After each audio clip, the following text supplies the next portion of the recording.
تو ایک شخص نے حضور سے کہا کہ حضور مجھے کوئی وصیت کیجئے۔ حضور نے اسے ارشاد فرمایا کہ تو غصہ نہ کیا کر۔ اس نے پھر کہا مجھے وصیت کیجئے، تو آقا کریم نے پھر فرمایا غصہ نہ کیجئے۔ اس نے پھر کہا، یہ بات ایک بار نہیں، اس نے کئی بار حضور سے پوچھی۔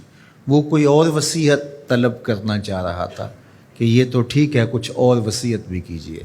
اس سے ایک تو اس شخص کی ذاتی صورتحال ایسی ہوگی، اور دوسری یہ ہے کہ اس نصیحت کی اہمیت کے پیش نظر کہ غصہ جب انسان کو آتا ہے تو وہ مغلوب ہو جاتا ہے اور بہت غلط فیصلے کر بیٹھتا ہے۔ اس لیے بار بار ایک نصیحت پر تاکید کرنا اور اس کا تکرار کرنا اس امر کی طرف توجہ دلاتا ہے کہ ہمیں معاملات کے اندر بہت معتدل رہنے کی ضرورت ہوتی ہے۔ جو شخص غصے کو نافذ کرنے کی طاقت رکھتا ہے، ایک تو ہوتا ہے کہ بندہ غصے سے خود اپنے آپ کو بے چین کرے گا، لیکن اپنے غصے کو نافذ نہیں کر سکتا، غصہ نکال نہیں سکتا، خود پیچ و تاب کھائے گا۔ لیکن یہ وہ شخص ہے جو غصے کو نافذ کر سکتا تھا، اس کے پاس طاقت تھی، لیکن اس نے اس کے باوجود غصے کو ضبط کیا۔ حضور علیہ السلام نے ارشاد فرمایا، قیامت کے دن اللہ تعالیٰ لوگوں کے سامنے اسے بلائے گا، تو اللہ تعالیٰ اسے اختیار دے گا کہ جنت کی حوروں میں سے جس کے ساتھ تم نکاح کرنا چاہتے ہو، جس کے ساتھ تم رہنا چاہتے ہو، تمہیں اس کا اختیار دیا گیا ہے، اس لیے کہ تم نے اپنے غصے کو ضبط کیا، اس کو نافذ کرنے کی طاقت کے باوجود۔ اور ایک روایت حضرت سلیمان بن سرد رضی اللہ تعالی عنہ سے مروی ہے، کہتے ہیں کنت جالسا مع النبی صلی اللہ علیہ وآلہ وسلم، میں حضور علیہ السلام کی مجلس میں بیٹھا ہوا تھا۔ دو لوگ تھے، وہ آپس میں الجھ رہے تھے۔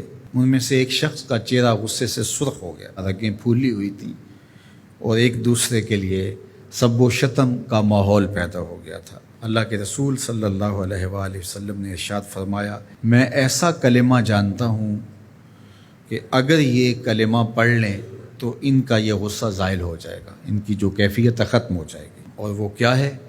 اعوذ باللہ من الشیطان الرجیم۔ یہ پڑھ لیں تو جو ان کے اندر ہے وہ چلا جائے گا۔ تو لوگوں نے اس شخص کو کہا جس کی رگیں پھولی ہوئی تھی اور غصے سے اس کا چہرہ سرخ ہوا جا رہا تھا کہ تعوذ پڑھو، اعوذ باللہ من الشیطان الرجیم پڑھو۔ اور یہ اللہ تعالیٰ نے قرآن مجید میں ارشاد فرمایا ہے کہ جب غصے سے انسان بے قابو ہو جائے تو اس کو چاہیے کہ وہ اپنے غصے سے باہر نکلنے کے لیے تعوذ پڑھے۔ ایک روایت میں ہے، اللہ کے محبوب نے ارشاد فرمایا، تم میں سے اگر کوئی شخص غصے میں آئے تو وہ خاموش ہو جائے، تو خاموشی سے غصے کا لیول نیچے آنا شروع ہو جائے گا۔ اور ایک روایت میں ارشاد فرمایا، جب تم میں سے کوئی شخص غصے میں ہو تو وہ کھڑا ہوا ہو تو وہ بیٹھ جائے، اور اگر اس کا غصہ اس سے زائل ہو گیا تو ٹھیک، ورنہ لیٹ جائے۔ یعنی اگر وہ کھڑا ہو تو بیٹھ جائے، اور اگر بیٹھنے کے باوجود بھی غصہ ختم نہیں ہونے پا رہا تو لیٹ جائے، خاموش ہو جائے، تعوذ پڑھے اور بیٹھ جائے یا پھر لیٹ جائے۔ تو یہ چار صورتیں غصے کو کم کر دیتے ہیں۔ تو غصے کو نافذ کرنے کی بجائے کوشش کرنی چاہیے کہ غصہ جو ہے وہ فروغ ہو جائے، چونکہ غصے میں انسان ایسے امور کر لیتا ہے کہ بعد میں اس کو سخت پچھتاوا ہوتا ہے۔